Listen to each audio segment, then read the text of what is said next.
Yet another nail-biting finish to an Indian Premier League. Well, welcome back to the Cricket Corner podcast with me, Vatsal Vora, as we look back at the game between the Chennai Super Kings and the Rajasthan Royals.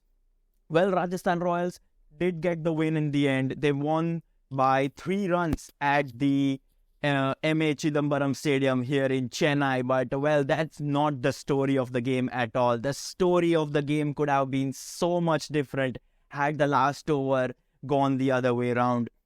Well, Mahendra Singh Dhoni just take a bow, man. Because even though he is on the losing side, he nearly pulled off the win for the Chennai Super Kings in the most dramatic fashion ever. MS Dhoni ended with 32 not out of just 17 deliveries with 1 4 and 3 sixes. The Chennai Super Kings needed 21 runs of the last over. Sandeep Sharma was bowling that final over, needing to defend 21 runs. Now, don't get me wrong, 21 runs is a lot of runs to defend if you're a bowling side. And you, 9 times out of 10, you would back the bowling side to defend those 21 runs because, last over pressure, 21 runs is still a lot of runs to get. But in this year's IPL, even 29 runs can be scored in the final over. We saw Rinku Singh do that just a couple of nights ago. So and when you have Mahendra Singh Dhoni on the strike, the pressure is not on the batsman. The pressure is always on the bowler, regardless of how old Mahendra Singh Dhoni is, how slowly Mahendra Singh Dhoni has been playing, the strike rate, the run rate, nothing matters when Mahendra Singh Dhoni is the one you are bowling to in the final over. And Sandeep Sharma had those nerves. He bowled 2 wides to begin the over with. So the target was down to just 19 needed of the final over. Then it's a beautiful block hole Yorker, which no batsman in this world could have scored runs of. So now you need 19 of 5. Mahendra Singh Dhoni then hits a 6 down to fine leg. It was one of the most flattest 6 you will ever see in T20 cricket. Equation is now down to 13 of 4. Dhoni hits another 6 off deep mid-wicket. 2 sixes from 2 legitimate balls. The target is now down to 7 runs of 3 balls, and you back Chennai to get the victory because the way Mahendra Singh Dhoni has been clearing boundaries for fun in the final over and with the pressure on Sandeep Sharma, it was looking like a Chennai win in the end, and we all thought that Mahendra Singh Dhoni has taken Chennai from the jaws of defeat to a victory against the Rajasthan Royals, but no. Then he takes a single, then gives the strike to Jadeja. Jadeja takes a single as well. You need 5 runs of the last ball.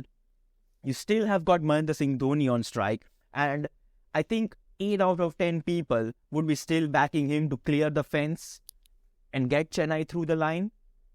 Or in the worst case scenario, you would at least expect him to score a boundary and take it to a super over. But none of that happened. Once again, a brilliant Yorker by Sandeep Sharma, and Mahendra Singh Dhoni could just take a single on the very last delivery, and which meant that the Rajasthan Royals have secured a 3-run victory over the Chennai Super Kings. Well, credit to Sandeep Sharma. The credit wholeheartedly should go to him. He kept his nerve.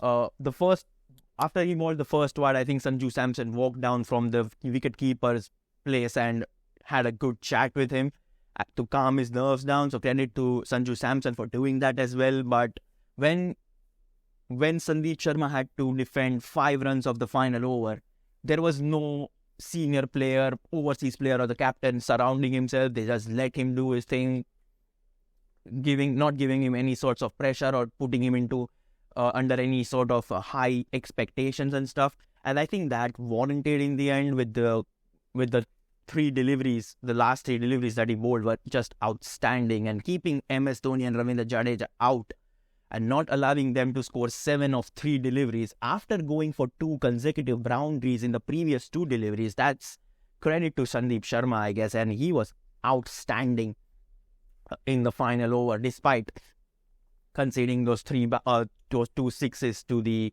CSK captain in Mahendra Singh Dhoni. But I briefly want to talk about Mahendra Singh Dhoni in general. I feel like he has established himself as a finisher in this Chennai Super Kings side. Something along the lines of what Dinesh Karthik has been doing for the Bangalore, the RCB side over the past couple of seasons now. He comes out to bat with 7 or 10 balls to play. He sets in quickly and he scores boundaries and scores at a strike rate of 170, 180, even sometimes 200. And I feel like MS Dhoni is becoming that kind of a player for Chennai, because Chennai have been batting really deep. And that clearly shows through their batting lineup. You open with Ruturaj Gaikwad and Devon Convoy. Then you have Ajinkya Rahane, Shivam Dube, Moeen Ali, Ambati Raidu, Ravindra Jadeja. You could even throw in someone like Ben Stokes in there when he is free. When he's fit. Even Mitchell Santner is handy with the bat, so he can climb above Dhoni if the circumstances require you to do that.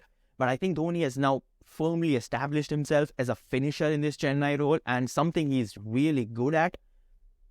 Previously, he was one of those anchoring the innings kind of player, but he has completely transformed himself into the finisher, and we have already seen glimpse of that, him doing that in the very first game of the Indian Premier League. It was the Chennai Super Kings against the Gujarat Titans, and Mahendra Singh Dhoni just played 7 deliveries on that occasion, scored 14 not out. He hit a 4 and a 6. He did something pretty similar to that in Chennai's next game of the IPL against the Lucknow Super Giants. On that occasion, Mahendra Singh Dhoni just played 3 deliveries, came out to bat, 6 of the first ball, 6 of the second ball, dismissed on the third ball. So that's the kind of impact Mahendra Singh Dhoni is having with the Chennai team, and that is really helping them towards the latter stages of the game. Yes, today they lost, but they were on the verge of winning that game, and they could have easily done that. But unfortunately for the Chennai Super Kings, Rajasthan Royals had a bit too much quality in their bowling. And talking about Rajasthan Royals bowling, I guess credit should always go to Ravichandran Ashwin and Yuzvendra Chahal, both picking up 2 wickets each. Ravichandran Ashwin picking the wickets of Ajinkya Rahane and Shivam Dube, while Chahal picked up the all-important wicket of Devon Convoy, who just hit a half-century, and then picked up the wicket of Ambati Raidu. Apart from that, 1 wicket from Adam Sampa as well. He replaced Joss Butler as the impact sub, and Sandeep Sharma as well, bowling the last over, but he did pick up a wicket of Ruturaj Gaikwad earlier in the innings. Chennai Super Kings have now lost their second game, but let's briefly talk about Rajasthan Royals as well, because I feel like they posted 175, but I felt like the total is 20 runs short, if you ask me personally. But once again, started the bat was Joss Butler, 52 of 36 deliveries.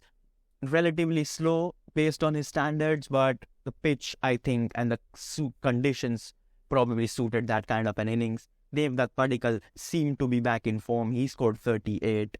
Ravichandran Ashwin added a quick fire 30, and so did Shimron Hetmeyer for the Rajasthan Royals. I at the time of recording, the man of the match hasn't been awarded, but I really feel like it could be Ravichandran Ashwin for his 2 wickets and his all-important 30 runs towards the latter stages of the Rajasthan Royals innings. So Rajasthan Royals have now picked up 2 points and are now top of the table after beating the Chennai Super Kings. They have now won 3 games, 2 on the bounce, and they have a net run rate of 1.588, which is a lot better than the second place side in Lucknow Super Giants. Chennai Super Kings remaining at 5th place. They have now lost 2 games as mentioned. They still have the net run rate of 0.225. So that's at least a positive that they have a net run rate in the positives and not in the negatives yet. But 4 points for them, and they are in the bunch of those teams with 4 points. Kolkata Knight Riders have 4, Gujarat Titans have 4, CSK, Punjab all have 4 points. And then you have RCB, Mumbai Indians, Sunrisers Hyderabad, and the Delhi Capitals towards the latter stages of the table. The Delhi team being the only side which hasn't picked up a win. So the game coming up tomorrow in the Indian Premier League, well, games come thick and fast in the IPL, and tomorrow we have a blockbuster game yet again. It's the Punjab Kings taking on the Sunrisers Hyderabad at the Rajiv Gandhi. Oh, sorry. No, that game was... I completely missed up. It's the Punjab Kings taking on the Gujarat Titans, not the Sunrisers Hyderabad. And that game comes from the PCA Stadium in Mohali. Let's hope the Gujarat Titans can come back to winning ways after they were completely dismantled by Rinku Singh. But yeah, talking about Rinku Singh, I think his innings has really kick-started this season's IPL. I remember there were talks going on at the weekend saying that this IPL is not being the most fun and exciting one. Like, people are not enjoying the tournament. They feel like 10 teams are a lot of teams. There is no hype around the IPL games on social media like there used to be. But I think the innings of Rinku Singh has really kick-started the IPL, because look at the games after the Rinku Singh game we have had. Like, no credit to Rinku Singh. I'm sure it's all just down to coincidence, but the IPL is really kick-started and is now providing some exciting games to the public. We had the Rinku Singh finish, then we had the Bangalore and Lucknow silly finish towards the end. We had Tim David and Cameron Green's giant running between the wickets yesterday, and today we had Mahendra Singh Dhoni almost pulling out an impossible win. So the IPL is back, baby, and it's really fun and exciting times ahead for the tournament. But to cut a long story short, Rajasthan Royals have beaten the Chennai Super Kings by 3 runs at the end and have picked up crucial 2 points, which sees them at the top of the standings. I hope you like this review of the game between CSK and RR. Make sure you are liking, sharing and subscribing on YouTube. This is me, Vatsal Vora, signing off. Ciao for now.